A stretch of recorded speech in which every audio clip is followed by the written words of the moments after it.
gotta say, not exactly the result I would have wanted. I mean, of course I would have wanted to win, but at least I placed in the top 5, even the top 10, which is far more than I can say about the race at Sonoma, which we will not talk about because it was awful. In the meantime, let's just get the highlights started. Oh, maybe an explanation of how things went.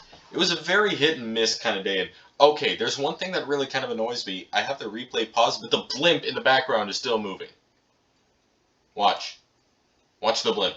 It's moving.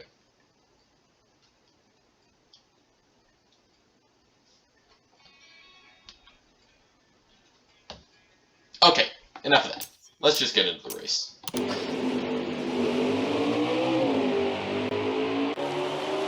Yeah, you're not seeing things. Bobby Carter got a better qualifying position than I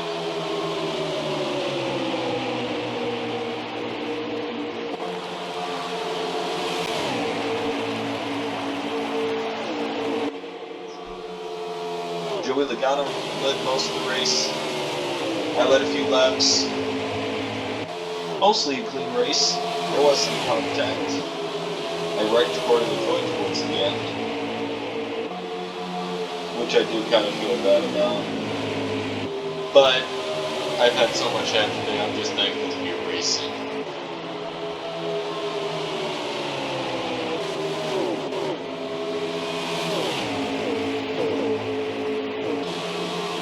I've been moving at a slow pace all day, mentally.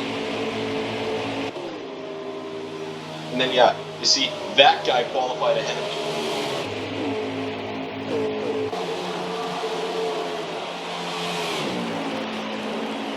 And yeah, we finished 9th in stage 1.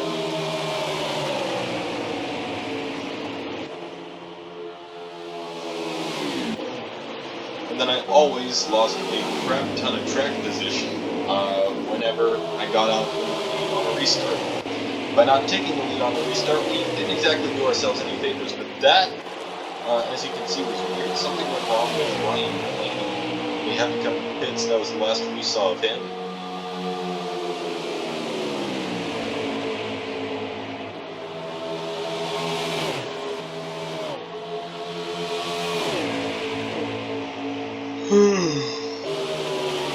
This is probably the fastest I would be all day.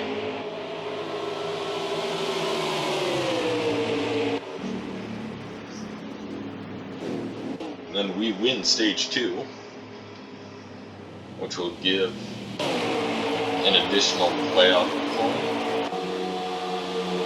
And then gaining points on Denny Hamlin, which is important because he's my closest champion. He's my closest points competitor right now. Championship really doesn't matter because we're going to have our points all reset to the playoff points we've accumulated over the course of the season.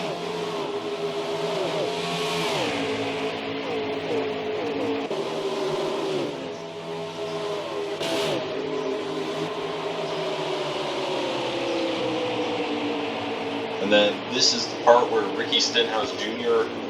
Screwed up my attempt to get past Chase Elliott, so I just had to run him down a couple of laps later.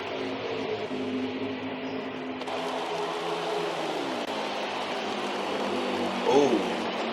Oh no. Oh!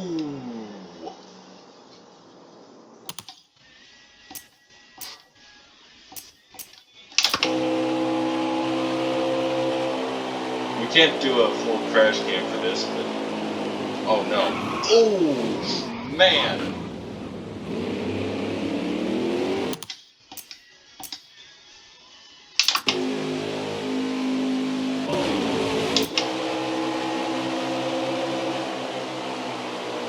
Let's just see this. I hadn't actually seen this happening. Man.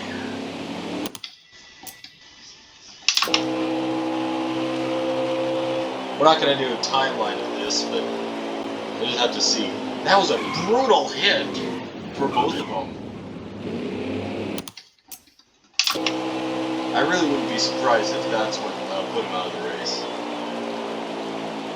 Actually, no, he wasn't out of the race, so... Okay, back to the race.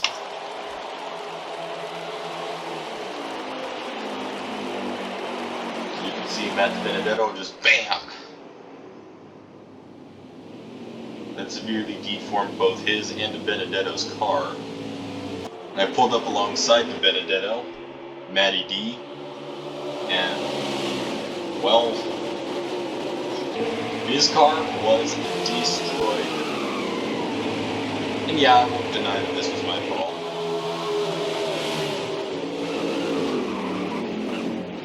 Oh, man!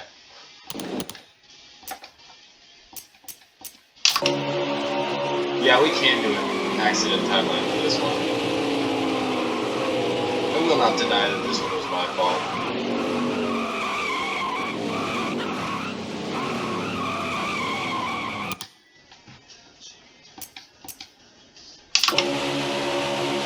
Because you see, we make...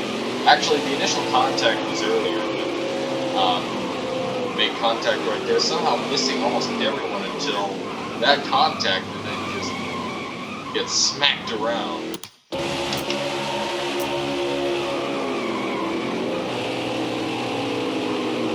Again, I'm not going to deny fault in the accident.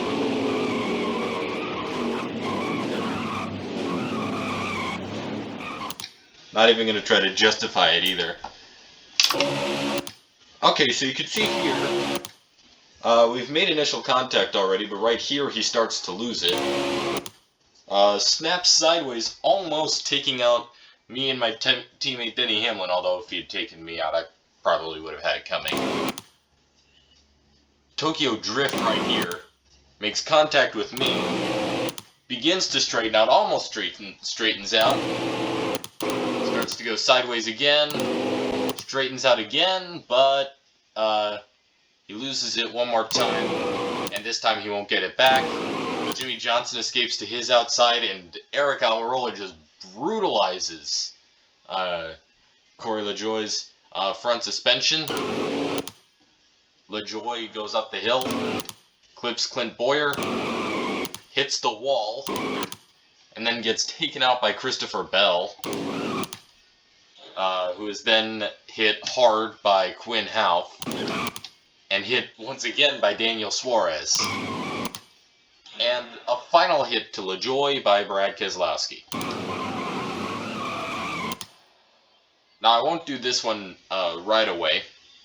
This crash came right away because it is late and I've lived pretty much my entire day. So, pretty much time to watch some Hell's Kitchen and then hit the sack.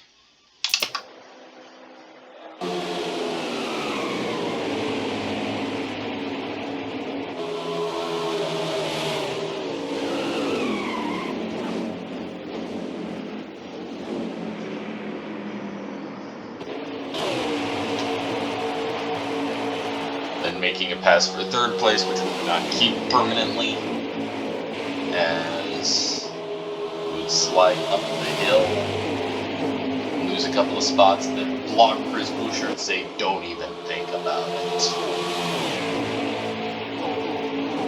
And making a pass for fourth, making my final pass for fourth.